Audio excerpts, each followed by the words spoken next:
What does it really mean to, have access to something basic like clean drinking water? You'd think it's pretty straightforward, right? Yes or no? But as we're about to find out, the reality can be way more complicated, even when, the big global goals say everything's a success. So today, we're doing a deep dive into global access to drinking water. We'll be unpacking a really important study called Access to Drinking Water, Time Matters. It's by Cassivi, Johnston, Waygood, and Dorea. Yeah, and this study has a fascinating mission, really. It wants to basically change how we think about who truly has access. And it does that by adding just one factor, how long it actually takes someone to collect that water. They looked at household surveys, I think, from 17 countries, and it really highlights this huge, often unseen burden of just fetching water. That's a really powerful idea right there. Okay, so let's get into it. Let's unpack this. Maybe we should start back with the Millennium Development Goals, the MDGs. People probably remember them. Target 7C, specifically, aimed to have the proportion of people without sustainable access to safe drinking water by 2015. Right. And, well, on paper, that target was actually met, or at least reported as met. According to UNICEF and WHO, the numbers looked good. The proportion of people with access to what they called an improved drinking water source went from about 76% in 1990 up to 91% in 2015. So numerically, a big jump.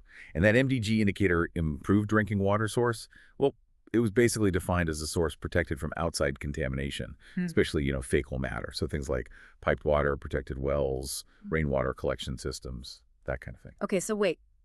If I'm getting this right, it was really just a checklist of the type of source. It didn't matter how far away it was or how hard it was to get. That feels like, well, a huge blind spot now, doesn't it? What was missing there? What didn't it tell us? Exactly. That's the absolute key. It only looked at the source type. It completely missed the question of location or, the actual physical accessibility. How long does it take?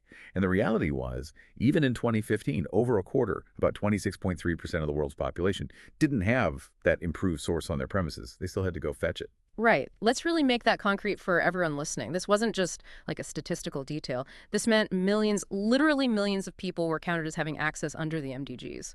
But their daily reality involved traveling, maybe waiting in line, filling containers, carrying heavy water back home, just a massive hidden effort every single day. Okay, so that was the MDG picture. But things moved on, thankfully. How did the Sustainable Development Goals, the SDGs, try to fix this? They have that 2030 target, right? That's right. The SDGs are much more ambitious. They aim for universal, 100% equitable access by 2030. And the key difference is the indicator. The SDG indicator is safely managed drinking water services. And that definition explicitly brings in accessibility, availability, and quality. So this is exactly where the study's focus on collection time, the burden, becomes so important. The study's specific goal was simple. What happens to the coverage numbers when you add a time limit? Specifically, they used a 30-minute round-trip threshold. How does that change the picture of who has access? Okay, and how did they figure that out? They focused on certain countries, didn't they? They picked 17 countries where less than 10% had piped water right in their homes back in 2015, mostly in sub-Saharan Africa, places like Burkina Faso, Chad, Uganda, DRC, but also Haiti, places where collection time was likely a really big factor. Exactly.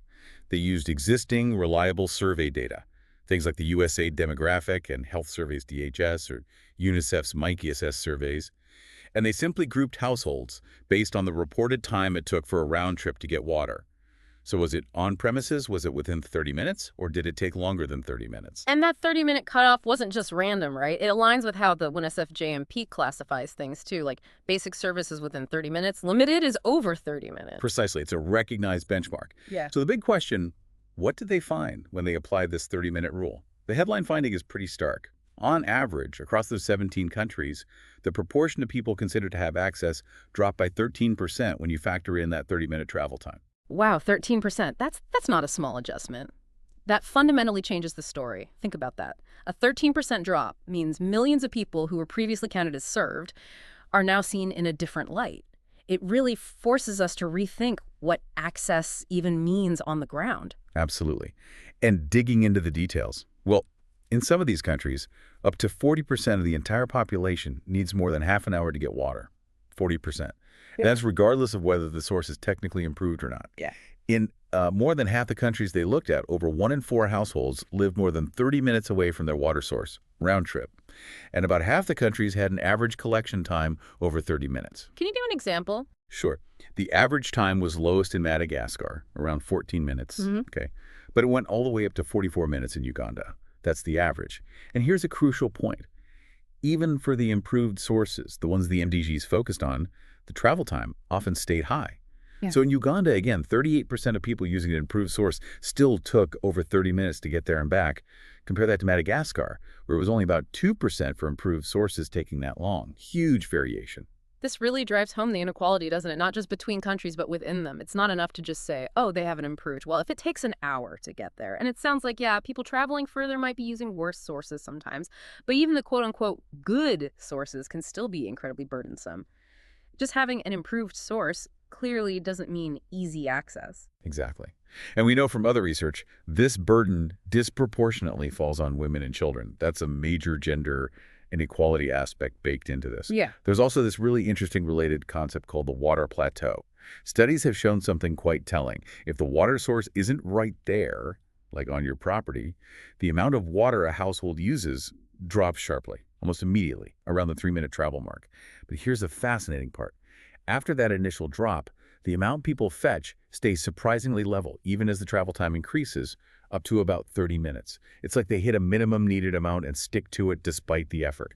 It only drops off again for really long collection times beyond 30 minutes. So for you listening, what this means is that simply fetching water becomes this huge barrier. It impacts sustainable development, obviously, but also basic household water security. If the source is far, people just use less water, which naturally affects hygiene, health, just overall quality of life. It's all connected. So to capture this better, the study uses this newer classification system for water service levels, the same one Waygood FJMP uses now. It gives a clear picture. Think of it like this. Top level is improved on premises. Water right there, 0 minutes travel. Ideal. Then basic service. That's an improved source, but it takes between 1 and 30 minutes round trip to get water. Then the crucial one, limited service. This is still an improved source, but it takes more than 30 minutes. That's the group we're talking about. And finally, unimproved. Any unprotected source, no matter how close it is. Okay, that limited service category is the game changer, isn't it? Because under the old MDG way of counting, those people using an improved source but traveling over 30 minutes, they would have just been counted as having access. Full stop. Part of the success story. Exactly right. And the number of people falling into that limited service category is significant. It ranges from 1% up to 27% of the national populations in the countries they studied. That's a huge chunk of people whose burden was previously invisible in the stats. And get this. In 8 of those countries, places like the Central African Republic, Chad, DRC, Haiti, Madagascar, Mozambique, Togo, Uganda, more than half the population is using either an unimproved source or an improved source that's more than 30 minutes away. So for more than half the people, access is either unsafe or incredibly time-consuming. It really reframes the progress narrative. So the bottom line is when you apply this simple, common sense 30-minute threshold, suddenly between 1% and 27% of the population in these 17 countries get reclassified. They move from the access column to the no access or limited access column. That's a massive shift in understanding the real need and presumably where help should be targeted. Absolutely. The study makes it clear. Reducing this collection burden isn't just nice to have, it's essential. It's key for increasing the actual quantity of water households can use, which boosts health, hygiene, quality of life. It's foundational stuff. And tying it back to the big goals, you can't really achieve sustainable development or universal water access by 2030, like the SDGs aim for, without tackling these inequalities head on. It's not just numbers, it's about meeting basic human needs fairly. And the study does suggest some next steps for research, too, like pinpointing exactly which areas and which groups within countries are facing the longest water collection times, getting more granular. And interestingly, they suggest maybe prioritizing interventions based on the total number of people without water on premises, not just the percentage. That way you might reach the largest number of individuals with improvements. That makes a lot of sense. Focusing resources for maximum impact, it shows targeted investment is really vital here. Now, just to be thorough, like any study, this one has some limitations we should acknowledge. First, the travel times are self-reported. People estimate how long it takes. It might not be stopwatch accurate, but it's still seen as a valid measure of the perceived burden, which is important. Second, the estimates don't factor in things like, well, how many trips they make a day, or if you use a bike or a donkey, or what the roads are like. Muddy paths take longer, right? Also, we don't know how much of that reported time is actually spent queuing at the source versus walking. Queuing time could definitely affect how often people go or how much they collect. Okay. And finally, their numbers might be slightly different from the official 1SF JMP reports. That's mainly because this study used the latest available survey for each country, while JMP uses a statistical method, linear regression, based on all available past data points to project trends. Just slightly different methodologies. Right, those are important points for context, good to keep in mind.